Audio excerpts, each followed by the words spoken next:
Today's video, I'm just having a bit of a rant regarding printers in Windows 11. They've just gotten worse, worse and worse. The amount of proprietary software that's getting installed to be able to make a printer run is just frankly BS.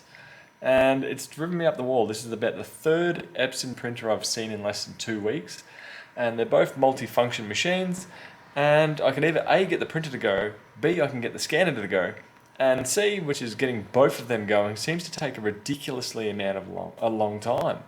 Windows 10, I didn't have this amount of drama. Windows 11 has just turned that dial up to BS. And Windows 11S does not help at all. So right now I'm getting pretty much driven through the roof, or driven slightly crazy about a Epson machine right here, which is an ET2750.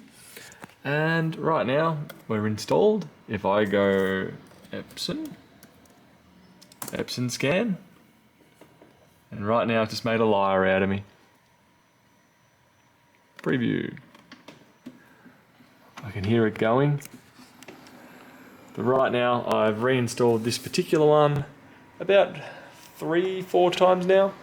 Removed all the software, restarted it, turned off the printer, restarted it, and all of which just driven me insane. And right now it's just trying to make me prove that I'm crazy by actually going.